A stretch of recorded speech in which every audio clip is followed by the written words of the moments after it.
সম্মানিত অভিভাবক, আসসালামু আলাইকুম। আশা করি আপনারা সবাই ভালো আছেন এবং আমার ছোট্ট সোনামণিরা আশা করি তোমরাও ভালো আছো। তোমাদের আজকে শীট নাম্বার ৩ থেকে নতুন একটা টপিক ধরবো, সেটা হচ্ছে এলোমেলো শব্দ সাজিয়ে অর্থপূর্ণ বাক্য তৈরি করো। অর্থাৎ আমরা যে সকল বাক্যগুলো মুখে বলি, যেমন খোকা স্কুলে যায়, রনি বই পড়ে, এই সকল বাক্যগুলোকে পরীক্ষায় কিভাবে আসবে? পরীক্ষায় হচ্ছে একটু এলোমেলো ভাবে দেওয়া থাকবে। যেমন যাই শব্দটা আগে দেওয়া আছে, স্কুলে শব্দটা দেওয়া আছে এখানে, তারপরে খোকা দেওয়া আছে এখানে। এটাকে তোমাকে কি করতে হবে? সঠিকভাবে লিখতে হবে, সঠিক ক্রম অনুসারে লিখতে হবে। যেমন খোকা স্কুলে যায়, অর্থাৎ তোমাকে এখান থেকে কি করতে হবে? সঠিকভাবে লিখতে হবে যে খোকা আগে বসবে, তারপর স্কুলে, তারপর হচ্ছে যায়। ২ নম্বরটা যদি খেয়াল করো, রনি বই পড়ে, তো এখানে দেওয়া আছে যে রনি বই পড়ে, এটা এখানে বই মাঝখানে দেওয়া আছে, রনি শেষে দেওয়া আছে। তো এটাকে কি করতে হবে? ঘুরিয়ে লিখতে হবে। যেমন প্রথমে বসবে রনি বই পড়ে, যদিও সিকোয়েন্সটা উল্টো দিকে আছে, যদিও সিকোয়েন্সটা কি দেওয়া আছে? উল্টো দিকে। সব সময় কিন্তু ১ ২ ৩ এইভাবে হবে না, ঠিক আছে? অনেক অনেক শব্দ আছে যে প্রথমে হবে প্রথমটা, তারপরে বসবে ৩ নাম্বারটা, তারপরে ২ নাম্বারটা, ঠিক আছে? যে সিরিয়াল মুখস্থ করব না, আমরা শিখবো হচ্ছে যে সঠিক শব্দ বসিয়ে একটা অর্থপূর্ণ বাক্য তৈরি হচ্ছে কিনা, এই বিষয়টা খেয়াল রাখবা তোমরা। যে আমি যদি বলি যে বই পড়ে রনি, বই পড়ে রনি, এভাবে বললেও একটু অদ্ভুত শোনা যাচ্ছে। আর যদি বলি যে রনি বই পড়ে, রনি বই পড়ে, সেক্ষেত্রে কিন্তু সব বাক্যটা আরো শ্রুতিমধুর হয়। এরকম ভাবে আমাদের পরবর্তী যে বাক্যগুলো দেওয়া আছে এগুলো আমরা যদি দেখাই, প্রথমে দেওয়া আছে মিনা আম খায়। এই পাশে খেয়াল করো, এই পাশে দেওয়া আছে মিনা আম খাই, মিনা আম খাই। আর এখানে দেওয়া আছে খাই শব্দটা আগে দেওয়া আছে, তারপর আম শব্দটা দ্বিতীয়তে দেওয়া আছে, তারপর মিনা শব্দটা পরে দেওয়া আছে। তাহলে মিনা আম খাই, মিনা আম খাই। যদি এখানে সবগুলো বাক্য একই রকম ভাবে হয়ে গেছে, যে সকালে সূর্য ওঠে। এই যে এই ৫ নম্বরটাতে আমরা খেয়াল করি, হ্যাঁ ৫ নম্বরটা আমরা খেয়াল করি। এখানে লেখা আছে পাখি আকাশে উড়ে। তো তুমি যখন এটা শব্দটা সঠিকভাবে এলোমেলো থেকে সঠিকভাবে লিখবে, তখন এখানে কিন্তু সিকোয়েন্স দেখো, এটা ১ নম্বরে, এটা ২, এটা ২, এটা ৩, এইভাবে সাজালে কিন্তু হবে না। যেটা একটু আগে আমি বলছি যে সবগুলো বাক্যকে এই ১ ২ ৩ করে লিখলে হবে না, বা এইভাবে মনে রাখলে হবে না। তোমাকে বুঝতে হবে যে সঠিক কোনটা। যেমন পাখি আকাশে উড়ে, তার মানে প্রথমে হবে এটা ১ পাখি, তারপরে সে আকাশে উড়ে, এটা হবে ২ নাম্বার, আকাশে উড়ে এটা হবে ৩ নাম্বার। তাহলে সিকোয়েন্স কিন্তু সবসময় একরকম থাকবে না। তাহলে পাখি আকাশে উড়ে, তাহলে পাখি আকাশে উড়ে, এটা কিন্তু একটু গুরুত্বপূর্ণ ছিল, এরকম ভাবে আসবে পরীক্ষায়। তারপরে এটাও একটু খেয়াল করো, শিশু, শিশু রা হলে সুন্দর হইতো, শিশুরা, শিশুরা এখানে রা দিয়ে দাও। আচ্ছা, শিশুরা ফুল ভালোবাসে, শিশুরা ফুল ভালোবাসে, এই যে শিশুরা ফুল ভালোবাসে। এরপর এখানে আসো, রাজু ফুটবল খেলে, এটা কিন্তু আবার উল্টো দিক থেকে লিখলেই হয়ে যাচ্ছে। তো রাজু ফুটবল খেলে, আমরা উল্টো দিক দিয়েও শিখবো না, বা এদিক থেকে লিখলে হয়ে যাবে এভাবেও আমরা শিখবো না। আমরা শিখবো হচ্ছে যে শব্দগুলো পাশাপাশি বসিয়ে, যে শব্দগুলো পাশাপাশি বসিয়ে একটা সুন্দর অর্থবোধক বাক্য তৈরি হবে। যেমন রাজু ফুটবল খেলে, এটা শুনতে খুব সুন্দর লাগতেছে। আর যদি আমরা এভাবে বলি যে ফুটবল রাজু খেলে, ফুটবল রাজু খেলে, তাহলে ফুটবল রাজুকে কি খেলবে? না, রাজু ফুটবল খেলে, ঠিক আছে? এরপরে ৮ নম্বরে আসো, যে বর্ষায় বৃষ্টি আসে, বর্ষায় বৃষ্টি আসে, অর্থাৎ বর্ষাকালে কি হয়? বেশি বৃষ্টি হয়, সেটি বলা হয়েছে বর্ষায় বৃষ্টি আসে। সমান চিহ্ন অবলিক, আচ্ছা। গরু, হ্যাঁ গরু জল পান করে, গরু জল পান করে, ঠিক আছে? এভাবে আমরা শিখবো প্রত্যেকটা ওয়ার্ড, যে গরু জল পান করে। তারপরে গাছে কোকিল ডাকে, গাছে কোকিল ডাকে। তো দেখো গাছের শব্দটা কোথায় আছে? গাছের শব্দটা সবার শেষে আছে, এটা প্রথমে বসাতে হবে। তাহলে এটা প্রথমে তোমরা যদি মাঝখানে চাও, শীটের মধ্যে কিন্তু তোমরা লিখতে পারবা। তোমরা মাঝখানে লিখবা যে গাছে, তারপরে লিখবা কোকিল, কোকিল আছে, গাছে কোকিল আছে। এভাবে তোমরা মাঝখানেও লিখতে পারবা, যদিও তোমাদের লেখা অনেক বড় হবে, লিখতে পারবো না, জায়গাটা অল্প হয়ে গেছে। এরপরে এইটা রাখাল মাঠে হাঁটে, তাহলে আমরা প্রথমে লিখবো রাখাল, যদি ওই পাশে লেখা আছে রাখাল মাঠে হাঁটে, ঠিক আছে? রাখাল মাঠে হাঁটে, ঠিক আছে? এইভাবে আমরা লিখে দিব। এরপরে বিড়াল মাছ পায় নাকি মাছ বিড়াল পায়? হ্যাঁ, মাছ কি বিড়াল কেউ খায়? না, বিড়াল মাছ পায়। পাই শব্দটা ইউজ না করে এখানে খায়। হ্যাঁ, এটা একটু কারেক্ট করে নেবা তোমরা। বিড়াল মাছ খায়। হ্যাঁ, বিড়াল মাছ খায় শব্দটা হবে এখানে। খায় শব্দটা তোমরা শিটে লিখে নিবে। খাই হবে, হ্যাঁ, পাই না। বিড়াল মাছ খায়। তারপরে গাছে বানর লাফায়। বানর গাছে লাফায়। গাছে বানর লাফায় এভাবে লিখলে কিন্তু সিরিয়াল ক্রম অনুসারে ভুল হয়ে যাবে। যে গাছে বানর লাফায় 3 নম্বর। বানর গাছে লাফাবে। বানর কি করে? বানরগুলো গাছে লাফালাফি করে, তার জন্য বানর হবে আগে। বানরটা হবে আগে, 1 নাম্বার হবে বানর, 2 নাম্বার হবে গাছে, 3 নাম্বার হচ্ছে লাফায়। তার মানে হচ্ছে বানর গাছে লাফাই হবে এভাবে। তারপরে ময়ূর বনে নাচে। ময়ূর কি করে? বনে নাচে। তো ময়ূর শব্দটা আগে বসাবো, তারপরে বনে বসাবো, তারপর হচ্ছে নাচে শব্দটা ইউজ করব। এরপর রাতে তারা জ্বলে। রাতে কি হয়? তারা জ্বলে। পারবো না তোমরা এগুলো পড়তে? সুন্দরভাবে পড়বা, প্রত্যেকটা বাক্য কিন্তু সুন্দর সুন্দর বাক্য। রাতে তারা জ্বলে। তো এই যে রাতে শব্দটা মাঝখানে আছে, এটা প্রথমে হবে রাতে, এটা দ্বিতীয়তে হবে রাতে তারা জ্বলে, এটা 3 নাম্বার হবে রাতে তারা জ্বলে, রাতে তারা জ্বলে। বিলে শাপলা ফুটে, এই যে বিলে 1 নাম্বার হবে, শাপলা 2 নাম্বার হবে, ফুটে 3 নাম্বার হবে। তাহলে বিলে শাপলা ফুটে, বিলে, সরি 16 নাম্বারটা খেয়াল করো। বিলে শাপলা ফুটে। হ্যাঁ, বিলে শাপলা ফুটে। রাতে তারা জ্বলে, রাতে তারা জ্বলে। এভাবে 17, 18, 19, 20, 20 পর্যন্ত করবা তোমরা। কি করবা? 20 পর্যন্ত। তাহলে এইচ ডাব্লিউ কত থাকবে? এইচ ডাব্লিউ হচ্ছে 1 হতে 20, 1 হতে 20। যদিও এইচ ডাব্লিউ গুলো একটু বেশি হয়ে যায়, আসলে শীট শেষ করতে হলে তোমাদেরকে একটু বেশি কষ্ট করতে হবে। হ্যাঁ, তাহলে আমরা কি শিখলাম আজকে? বাংলা শিখলাম হচ্ছে এলোমেলো শব্দ, এলোমেলো শব্দ সাজিয়ে, এলোমেলো শব্দ সাজিয়ে অর্থপূর্ণ বাক্য তৈরি করো। ঠিক আছে, এইটার আমরা শিখলাম হচ্ছে 1 থেকে 20 পর্যন্ত। আমি 16টা দেখাই দিচ্ছি, তোমরা হচ্ছে 20 পর্যন্ত কি করবা? এইচডব্লিউ করে নিবা। এবার আসো ইংরেজি সাবজেক্টে।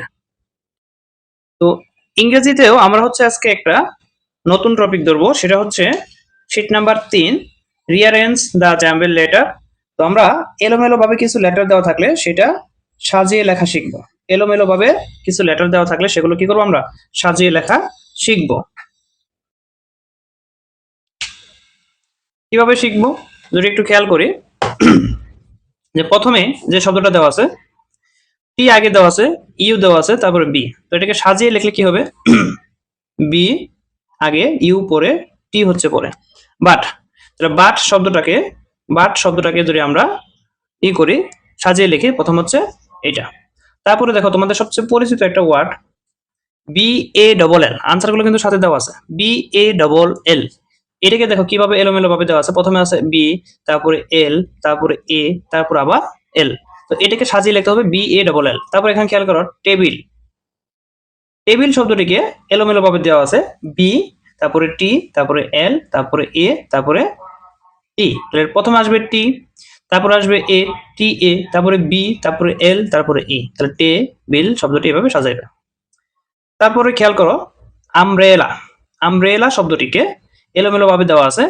তুমি কিন্তু এই অক্ষরগুলো বা লেটারগুলো যদি তুমি দেখো, সেই ক্ষেত্রে কিন্তু তুমি বুঝতে পারবে যে এটা আমব্রেলা শব্দটিকে কি করছে, লেটার মানে লেটারগুলোকে জাস্ট ভাগ করে দিচ্ছে আলাদা আলাদা করে, তোমাকে সাজিয়ে লিখতে হবে। যে রিয়ারেঞ্জ, ঠিক আছে, রিয়ারেঞ্জ তো ক্রম অনুসারে লিখবা। ঠিক আছে, তো সুন্দর করে ইউটা আগে নিয়ে আসবে, যে ইউ, তারপরে এম, তারপর আগে আসবে এম, তারপর বি আর এ, যে বি আর ই, আমব্রেলা, এল এল এ, আমব্রেলা। তারপরে খেয়াল করো কাউন্ট, গণনা করা। কাউন্ট শব্দটিকে এখানে আলাদা আলাদা করে দিয়েছে। তাহলে প্রথমে বসবে কে? সি, তারপরে যদি এখানে ওটা বড় হাত রয়ে গেছে, সি ও ইউ এন টি, কাউন্ট। তারপর সকালবেলা উঠে আমি, মর্নিং। তো এই মর্নিং লেখাটা এখানে কি দেওয়া আছে? এলোমেলো ভাবে দেওয়া আছে। এটা সাজায় লিখবা M O R, morning, N I N G, morning.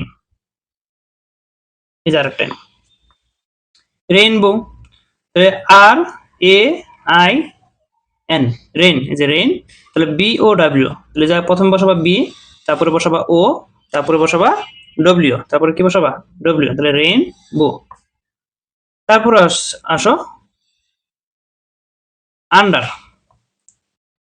তো আন্ডার শব্দটাকে আমরা ইউ সর্বপ্রথম বসাবো এখানে, U N D E R, U N D E R, under. তারপরে sing, S I N G, তাহলে এস আই, এনটা আগে বসবে, জিটা পরে বসবে। এখানে একটু খেয়াল করো, এই লেখাগুলো রিপিট হয়ে গেছে। কি রিপিট হয়ে গেছে? বল শব্দ থেকে, বল শব্দ থেকে এই পর্যন্ত শব্দগুলো তোমাদের শিটে রিপিট, তো এগুলো শিখতে হবে না, আমরা এগুলো পড়ে ফেলছি। এরপরে pen, god, yellow, mouth, banana, match, house, plant, dam, এই শব্দগুলোকে আমরা কিভাবে লিখছি একটু দেখি আমরা। তো প্যান শব্দটা বা প্যান যে ওয়ার্ডটা আছে ইংলিশে, প্যান ওয়ার্ডটাকে কি করছে, পি আগে দিছে, তারপরে ই হবে, তারপরে এন হবে। তাহলে তুমি যদি এটাকে সাজায় লেখো, পি তারপরে পি ই তারপরে এন, পেন, ঠিক আছে। ইয়েলো শব্দটাকে খেয়াল করো, ওয়াই, এই যে ই হবে পরে, তারপরে কি হবে ডবল এল, তারপরে ও, তারপরে ডব্লিউ, ইয়েলো, তারপর হচ্ছে ইয়েলো হবে। মাউথ শব্দটা খেয়াল করো, M O U T H. তুমি আগে ভালোভাবে শব্দগুলো দেখে নেবা, এটা আসলে করার নিয়মটা কি।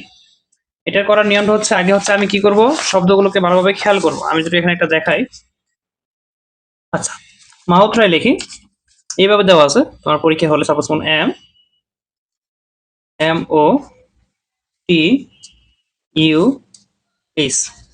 খেয়াল করবা যে শব্দগুলো দিয়ে আসলে কি হয়, তুমি যখন দেখবা যে M O T U H, এ তখন তোমার ব্রেনে কাজ করবে যে আসলে এটাতে কি ধরনের শব্দ হতে পারে, এম দিয়ে কি শব্দ হতে পারে, এম দিয়ে কি শব্দ হতে পারে, টি দিয়ে কোনো শব্দ মিলে কিনা, এইচ দিয়ে কোনো শব্দ মিলে কিনা, পরিচিত যে শব্দগুলো আমরা, বিশেষ করে আমাদের শরীরের অঙ্গ প্রত্যঙ্গের যে নামগুলো, ঠিক আছে। তো এটা যদি আমরা খেয়াল করি, M O U, M O U T H, M O U T H, mouth, ঠিক আছে, তখন কিন্তু খুব সহজে তোমার মনে পড়বে যে হ্যাঁ এম দিয়ে হচ্ছে মাউথ শব্দটি হয়ে যায় এটা, ঠিক আছে।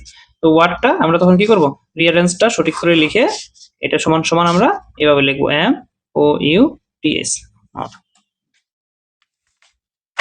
এইভাবে হচ্ছে আমরা শুধুমাত্র এই এক পাশের গুলো এইচ ডাব্লিউ নিব, হ্যাঁ এক পাশের গুলো, এখানে কিন্তু এগুলো বাদ, হ্যাঁ এগুলো বাদ, এগুলো বাদ দিয়ে আমরা করব কি, আচ্ছা কে এর জন্য বলতেছিলেন একটু হার্ড হয়ে যায়, তো আমরা হচ্ছে তাহলে এই দ্যাম পর্যন্ত নেই, হ্যাঁ দ্যাম পর্যন্ত এইচ ডাব্লিউ নিব, T H E M, them, them পর্যন্ত এইচ ডাব্লিউ নিব। মাঝখানে কিন্তু আরো কিন্তু বাদ আছে, এইগুলো কিন্তু বাদ, ঠিক আছে, এইগুলো কিন্তু কমে যাবে। তাহলে উপরে হচ্ছে প্রায় 10টা, নিচে হবে প্রায় 10টা, সব মিলে হচ্ছে 18-19টা, হ্যাঁ 18-19টা শব্দ হচ্ছে আমরা এইচ ডাব্লিউ ইংরেজিতে। এবার আসো গণিতে। গণিতে গত ক্লাসে আমরা ছোট থেকে বড়, বড় থেকে ছোট, এই সংখ্যাগুলো 1 থেকে 50-এর ভিতরে যে সংখ্যাগুলো ছিল, এই সংখ্যাগুলোতে আমরা শিখছি। 1 থেকে 50 পর্যন্ত যে সংখ্যাগুলো আছে, এগুলোর ভিতরে এলোমেলো ভাবে শব্দ দেওয়া মানে অঙ্ক দেওয়া থাকলে তোমরা সেগুলো কি করবা, সাজিয়ে লিখবা, ছোট থেকে বড়, বড় থেকে ছোট। আচ্ছা যারা ইংলিশ ভার্সনে আছেন, তো ইংলিশ ভার্সনের ক্লাসটুকু 4 মিনিট বা 5 মিনিট পরে একটু টেনে দেখে নিন। আচ্ছা তাহলে আজকে যেটা শিখবো সেটা হচ্ছে 50 হতে 100 পর্যন্ত। আমরা আজকে কি শিখবো, 50 থেকে 100 পর্যন্ত যে সংখ্যাগুলো আছে, সেই সংখ্যাগুলো এলোমেলো ভাবে দেওয়া থাকবে, সেগুলো কি করতে হবে, সঠিকভাবে লিখতে হবে। যেমন 1 নম্বরে দেওয়া আছে, প্রথমে দেওয়া আছে 70, তারপরে দেওয়া আছে কত, 82, 99, 64, 91, 88, 56, ঠিক আছে। তাহলে সবচেয়ে ছোট সংখ্যাকে, 90-এর ঘরের গুলা বাদ, 80-এর ঘরের গুলো বাদ, 70-এর গুলা 70-এর ঘর গুলা যেগুলো আছে এগুলো বাদ, 60, তারপর 50। তাহলে সবচেয়ে ছোট সংখ্যা হচ্ছে 56, সবচেয়ে ছোট সংখ্যাকে 56, 56 পরে চলে আসো 60-এর ঘরে, 64, 64-র পরে চলে আসো, এটা হয়ে গেছে আমার, এটা হয়ে গেছে, তারপর আসো 70, তারপর আবার 70 হয়ে গেছে, তারপর কত, 80-তে চলে আসো, 80, হ্যাঁ 70-এর পরে কত, 80-এর ঘর, 80-এর ঘর আছে 82, 88, তাহলে আগে বসবে 82, তারপরে বসবে 88, আগে বসবে 82, তারপরে বসবে 88, তাহলে 82 গেল, 88 গেল, এরপরে 90-এর ঘর, 90-এর ঘরে আগে বসবে 91, তারপরে বসবে 99, 91 কি আগে না, হ্যাঁ 91 হচ্ছে আগে, তারপর হচ্ছে 99, 91 হচ্ছে আগে, তারপর হচ্ছে 99। তাহলে বড় থেকে ছোট এবার সাথে লিখি, 99, 91, 88, 82, 70, 64, 56, ঠিক আছে। তাহলে আমরা কি করলাম, এটা ছোট থেকে বড় সাজিয়ে লিখলাম এবং বড় থেকে ছোট সাজিয়ে লিখলাম, এবং এই বিষয়টা কিন্তু আমি আগের বারও ক্লিয়ার করছি, এগুলো তোমরা কিভাবে লিখবা বা কিভাবে পড়বা। জাস্ট এখন শুধু মান চেঞ্জ হলো। মান কি চেঞ্জ হলো? এখন আমাকে যে সংখ্যাগুলো দেওয়া থাকবে সেগুলো হচ্ছে 50 থেকে 100-র ভিতরে। গতকাল যেগুলো আমরা করছি সেগুলো কি? সেগুলো হচ্ছে শুধুমাত্র দেখো যে গতকালকের যে এগুলো, এটা একটু খেয়াল করো, গতকালকের এটা, গতকালকের এটা। তো কেমন এখানে সংখ্যাগুলো? এগুলো সংখ্যাগুলো হচ্ছে 50-এর কম বা 1 থেকে 50, হ্যাঁ, এটা হচ্ছে 1 থেকে 50-এর ভিতরে সংখ্যাগুলো থাকবে, ছোট থেকে বড়। আর এখানে কি দিচ্ছি আমরা আজকে দিচ্ছি হচ্ছে 50 থেকে 100-র ভিতরে যে সংখ্যাগুলো থাকবে সেগুলোকে আমরা ছোট থেকে বড় সাজিয়ে লিখবো, ঠিক আছে? পরীক্ষায় এটা আসলে যেন মিস না হয়, হ্যাঁ, এটা আসলে যেন কোনোভাবে এখান থেকে মার্ক যেন 1 নাম্বারও যেন কম না হয়, ঠিক আছে? আমরা যেন এটা সুন্দরভাবে কমপ্লিট করতে পারি। তো এটা আমরা যদি একটু করি, যদিও এটার অপশনটা উত্তরটা হচ্ছে ওই পাশে, তো আমরা এখানে সমাধান করি। সবচেয়ে ছোট সংখ্যাকে 97, 72, 71, 90, 74, 54, 82, 100। তাহলে সবচেয়ে ছোট সংখ্যা হচ্ছে 54। এই যে দেখো 54। তারপরে সবচেয়ে ছোট সংখ্যা হচ্ছে 70-এর ঘরে, 60-এর ঘরে যেহেতু নাই, 71, 72, ঠিক আছে? তারপরে হচ্ছে 71, 72, 74। 71, 72, 74, তাই তো? এরপরে চলে আসো 80-এর ঘরে, 80-এর ঘরে আছে মাত্র 82, 80-এর ঘরে মাত্র আছে 82। এরপরে চলে আসো 90-এর ঘরে, 90-এর ঘরে আছে 90 আর হচ্ছে 97, 90 আর হচ্ছে 97। এরপরে সর্বশেষ দেওয়া আছে 100। এই সংখ্যাটাকে তোমাকে যখন বলবে বড় থেকে ছোট সাজিয়ে লেখো, তখন কি খুঁজে খুঁজে খুঁজে খুঁজে আমরা বের করবো। সর্বপ্রথম আছে 100, সর্বপ্রথম আছে 100, তারপরে 97, বড় থেকে ছোট লিখতেছি, তারপরে 90, তারপরে 82, তারপরে 74, তারপরে শিখবা 72, তারপরে লিখবা 71, তারপর লিখবা হচ্ছে 54 লিখবা তুমি। তাহলে কি হলো? এইভাবে হচ্ছে বড় থেকে ছোট লেখাটা শিখতে হবে। তো আমরা বাড়ির কাজ হিসাবে এখানে যদিও সিরিয়ালটা হচ্ছে 1 2 3 এইভাবে হচ্ছে শেষ করে আবার এখানে আসছে 15টা শেষ করে এই পাশে 15 আসছে। তো আমরা এই পৃষ্ঠায় যেগুলো আছে, এটা পৃষ্ঠা নাম্বার ছিল 4, এই 4 নাম্বার পৃষ্ঠার 1 2 3 16 17 18 এগুলো করবো বাসায়। হ্যাঁ, বাসায় কি করবো? এগুলো করবো। দেখো এটা তোমাদের টোটাল 30টা আছে। টোটাল কয়টা আছে? 30টা আছে। তো বাসায় বসে বসে আমরা কি করবো? এগুলো সবকিছু করে ফেলবো। হ্যাঁ, বাসায় যেগুলো করলে তোমাদের হচ্ছে ভুল হওয়ার সম্ভাবনা কমে আসবে। এরপরে হচ্ছে আমরা শিখবো হচ্ছে যুগের কথা পরে বলি। তো এরপরে এই দিক থেকে আরো কটা না, ওই পাশে হচ্ছে 6টা। হ্যাঁ, 6 7 8 9 10 11 12টা শিখবা। এই পর্যন্ত শিখবা এইচডব্লিউ 12 পর্যন্ত। 12 পর্যন্ত কি? ছোট থেকে বড়, বড় থেকে ছোট, সেগুলো কত থেকে সংখ্যা? 50-এর বড় 100-র ভিতরে, 50-এর বড় 100-র ভিতরে এই সংখ্যাগুলোকে এলোমেলো ভাবে দেওয়া আছে, সেটাকে ছোট থেকে বড়, বড় থেকে ছোট এই লেখাটা শিখবো। এটার সাথে তোমাদেরকে জোড় বিজোড়ের একটা সংখ্যা আছে। হ্যাঁ, জোড় সংখ্যা বেজোড় সংখ্যা, এটা সেটা উল্লেখ করা হয়নি, কিন্তু আমি বলে দিচ্ছি তোমাদেরকে। জোড় সংখ্যা বেজোড় সংখ্যাগুলো আমরা শিখে ফেলবো, ঠিক আছে? কিভাবে শিখবো? যদি এখান থেকে একটা উদাহরণ দিই, যে এই সংখ্যাগুলোর ভিতরে যদি ম্যাক্সিমাম জোড় সংখ্যা, এটা, হ্যাঁ, এখানে ম্যাক্সিমাম জোড় সংখ্যা হয়ে গেছে। আচ্ছা, এখান থেকে আসলে সাপোজ জোড় সংখ্যাগুলো খুঁজে খুঁজে বের করো। এটাও জোড়, এটাও জোড়। আচ্ছা, জোড়ের টপিক নিয়ে আরেকদিন হচ্ছে বেশি করে আলোচনা করবো, এটার ভিতরে না শিখাই। জোড় সংখ্যা বেজোড় সংখ্যাটা আরেকদিন শিখাবো। তো আজকে শুধুমাত্র কি করবা? এলোমেলো দেওয়া আছে, এগুলো থেকে ছোট থেকে বড় এবং বড় থেকে ছোট এটাই শিখবো আমরা, ঠিক আছে? আজকে এই পর্যন্তই গণিত। এরপর হচ্ছে ইংলিশ ভার্সনে যারা আছো, ইংলিশ ভার্সনের ক্লাসটা দেখো। ইংলিশ ভার্সনের জন্য আজকে আমরা আগের যে smaller to greater, greater to smaller এটা শিখছি। তো আজকে আমরা শিখবো হচ্ছে যে write the given number in word, অর্থাৎ তোমাকে বেশ কিছু নাম্বার দিয়ে দিবে, সেই নাম্বারগুলোকে তুমি কি করবা? ওয়ার্ডে রূপান্তর করবা, ট্রান্সফার করবা, ঠিক আছে? ওয়ার্ডে। ওয়ার্ড বলতে কি, এখানে আমরা যেগুলো নাম্বারগুলো শিখছি, যে 4 কে ইংলিশে যে ওয়ার্ডে লেখো সেটা 18 6 50 27, ঠিক আছে? তো আমরা কিন্তু প্রথমে শুরুতে কি করছি, 1 থেকে 100 পর্যন্ত শিখে ফেলছি। তো ওগুলা ওই ওয়ার্ডগুলো তোমরা যদি পারো, সেই ক্ষেত্রে কিন্তু এইগুলো খুব সহজেই পারার কথা। 2 নম্বর যেটা দেওয়া আছে, এখানে একটা 80 দেওয়া আছে, 80। তাহলে 80 বানানটা কিভাবে করবো? EIGHTEEN,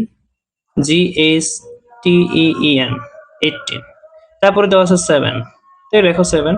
তারপরে দেওয়া আছে 3, তারপরে 3 লেখো, 7 লেখো। SEBEN 7 3 লেখো THREE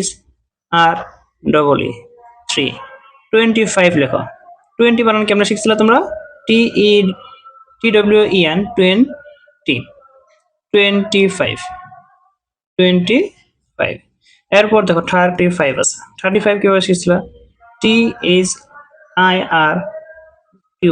30 30 শব্দটা শিখছিলাম তার সাথে কি করব 5 যুক্ত করলে 35 হয়ে যাবে এই তো শিখছিলাম এরপর চলে আসো এটা যেটা আমরা সমাধান করি 30 শব্দের সাথে শুধু 6 যোগ করছে তাহলে হয়ে গেছে 36 এরপর 22 এই যে 22 তারপর আছে 4 যে 4 শব্দটা লিখছে 4 ওয়ার্ডটা লিখছে তারপর আছে 11 ওয়ার্ডটা কিভাবে লিখছে 11 9 9 ওয়ার্ডটাকে NINE 9 এভাবে কিন্তু প্রত্যেকটা নাম্বারকে ওয়ার্ডে পরিণত করছে তো আমরা এইভাবে যেহেতু আমরা 1 থেকে 100 পর্যন্ত শিখেই ফেলছি আগে সো এগুলো নিয়ে আসলে এত ভয় পাওয়ার কিছু নেই জাস্ট প্রশ্নের প্যাটার্নটা শিখো কি প্রশ্নের প্যাটার্নটা এইভাবে আসবে হ্যাঁ এইভাবে লেখা থাকবে তোমাকে write the given number in word write the given number in word এটা লেখা থাকবে এবং মনে করো এই প্রশ্ন তোমার পরীক্ষায় আসলো এই প্রশ্ন লেখা আসলো তুমি কি করবা 25 এটা অবশ্য তোমাদেরকে এইভাবে জায়গা দিয়ে দিবে হ্যাঁ 25 এইভাবে সমান চিহ্ন দিয়ে জায়গা দেওয়া থাকবে 25 এর পরে থাকবে 5 তারপরে কত আছে 1 তারপরে কত আছে 1 এর পরে 21 তারপরে দেওয়া আছে 47 এইভাবে পরীক্ষায় দেওয়া থাকবে তুমি কি করবা 25 এটা লেখো তাহলে 25 TNT 25 এরপর লেখো শুধু 5 এরপর 1 তোমরা পারো 1 লিখো তারপরে 21 লেখো TWENTY 21 এটা লেখো তারপরে লেখো 47 কিছুক্ষণ আগে আমরা 40 বানানটা ই করছি FORTY 47 SEBEN 7 এইভাবে তোমাকে পরীক্ষায় এই ওয়ার্ডগুলো লিখতে হবে তাহলে বাড়ি কাজ হিসেবে আমরা কি করব এই পাশ থেকে আমরা হচ্ছে বৃত্ত বরাটের 3টা তারপরে 4 5 6 7 8 9 10 আমরা এই 10টা বাড়ি কাজ করব 10 পর্যন্ত ঠিক আছে তাহলে পেজ নাম্বার 4 ফুল SW এগুলো কিন্তু খুবই সহজ যেটা আমরা আগে থেকে পড়ছি তাহলে page number 4 SW page number 4 SW হলো ইংলিশ ভার্সনের জন্য তো আজকে এই পর্যন্তই টোটাল ক্লাস করার জন্য সবাইকে ধন্যবাদ এবং পরবর্তী ক্লাস হচ্ছে আমাদের রবিবার হ্যাঁ এবং সাপ্তাহিক পরীক্ষাটা কিন্তু আমাদের আগামী শুক্র অথবা শনিবার হচ্ছে আমরা নিয়ে নিব ধন্যবাদ সবাইকে